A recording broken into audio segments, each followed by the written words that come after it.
Welcome to my channel Living Linux.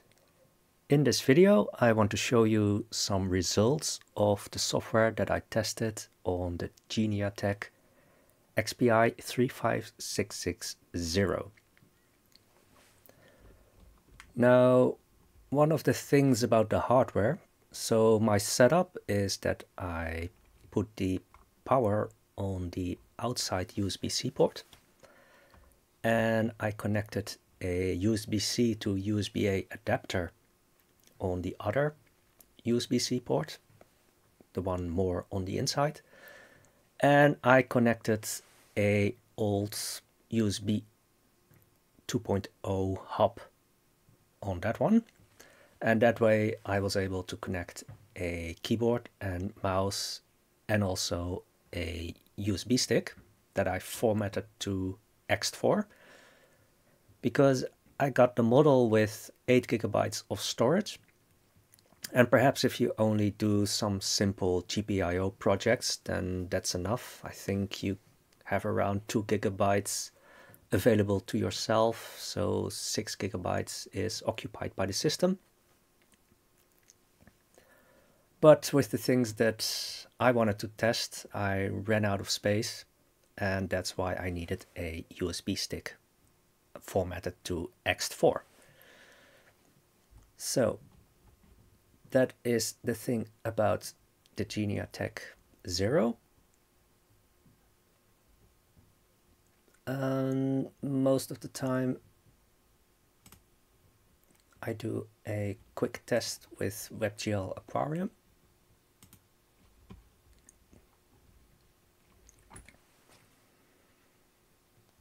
So we let it load, and once it's fully loaded, it gets up to around, well, sometimes it hits 30 frames per second with 500 fishes. So I think for such a small board, that's not a bad result. It's not spectacular, but it's not bad either.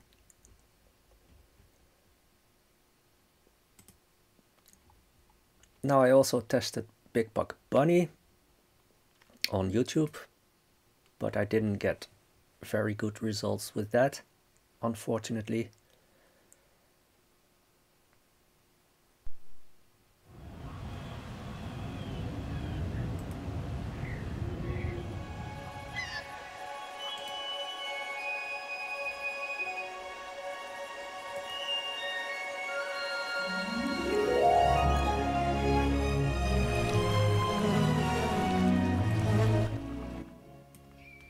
Perhaps you also see some flickering with the menus, and sometimes I also get it in the title bar. Yeah, I've never seen that with any of my other single board computers, so I guess it's an issue with the Geniatech single board computer. And perhaps if they ever do an update with the GPU driver, perhaps that will be fixed. Who knows? So here we have Big Buck Bunny, and we have 480p, and it looks like a VP9, and it's okay to watch, but as you can see in the stats for nerds, that it does drop quite a lot of frames.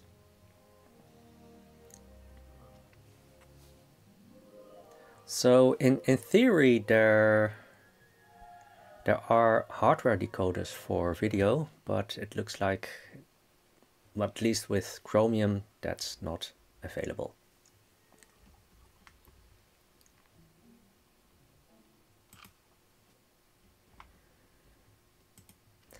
Now, why did I needed some more storage? One of the things I tried to test was PPSSPP, and yeah, to make things easier, I also put the games in the same directory as the executable. Yeah, trying to open it here from the file manager doesn't seem to work, so if I say open the terminal here,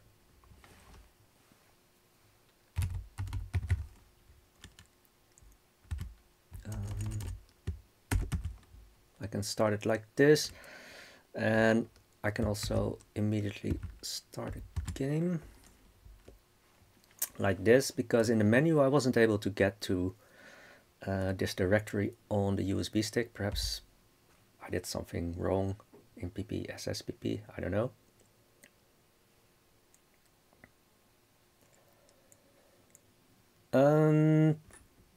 I did compile it from source,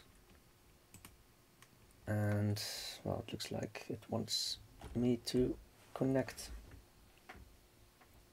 the controller.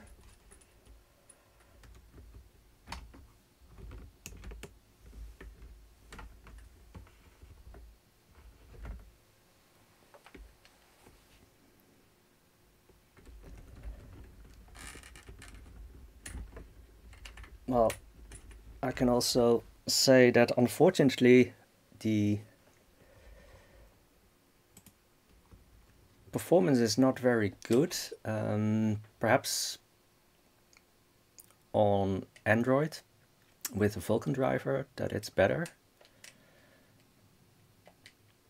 But I have to say it was a bit disappointing. And I also set the frame skip to very high, because otherwise I would also get audio distortion, and that's usually a sign that it can't keep up.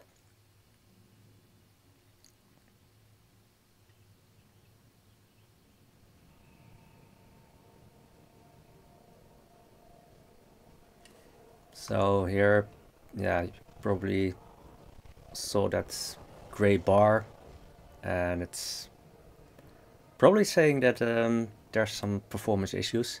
So even playing something as simple as a video, an in-game video, that's already too much. So unfortunately, the PlayStation Portable emulation with the current drivers, that's yeah, not really possible.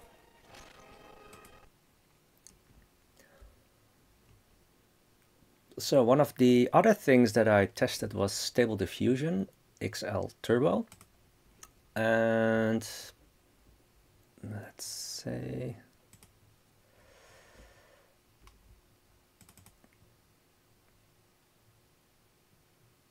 so yeah, so here you can see that each step takes, well, most of the time around 380 seconds. So with 10 steps, then it's more than an hour. Although I do realize now that with Stable Diffusion Turbo, it doesn't make sense to do a lot of steps. So it looks like if you do only one step with Stable Diffusion XL Turbo, then yeah, it's like a couple of minutes. So that's actually a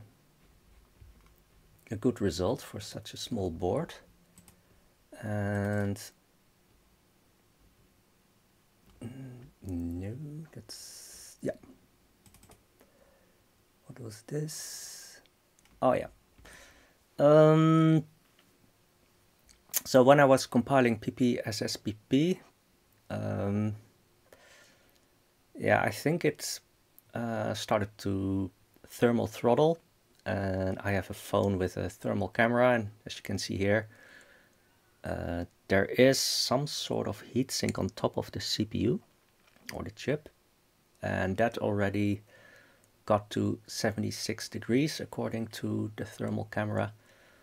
And once at least I have the suspicion when it started to thermal throttle, then it became unstable and it wasn't really usable anymore because the mouse started to lag with like several seconds, something like that.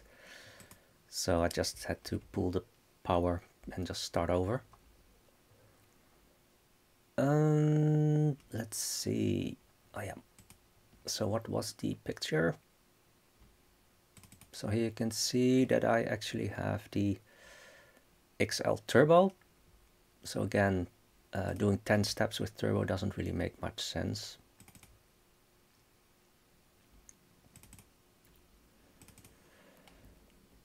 Oh yeah.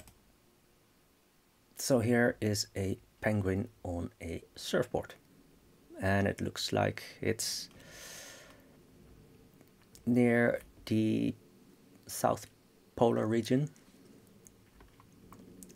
Because under normal circumstances, the penguins do not come to the northern hemisphere. Unless they've been brought there by humans. So, is it possible to do some retro gaming on this Geniatech Zero? Yes, that's possible. So, let's see, where did I...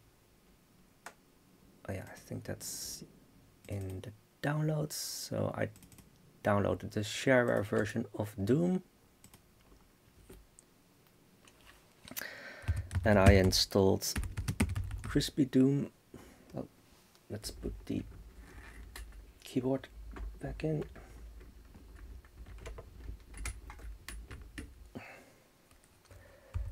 Let's see.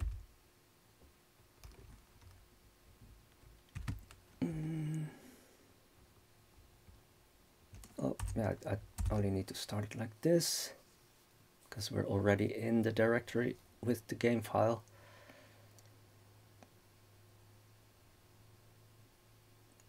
And here you can see that the demo works.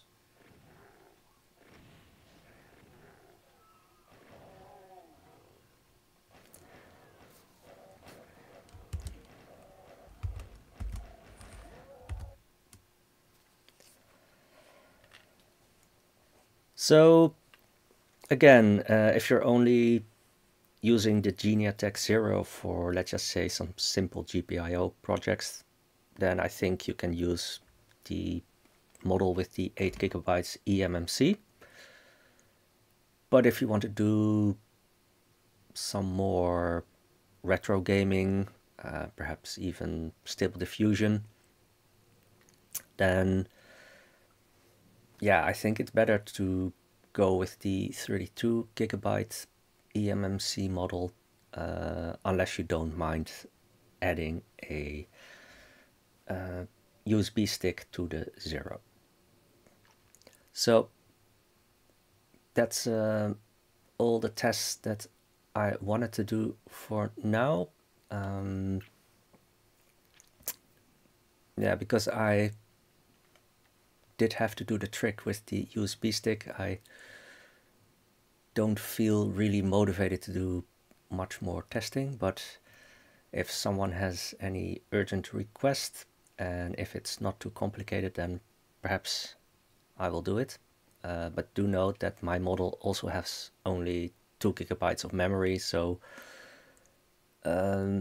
large language models, that's probably out of the question, because I use Stable Diffusion with OnnxStream, and then it's possible even to run it within 512 megabytes with OnnxStream. So that's all for now, and I hope to see you again in my next video.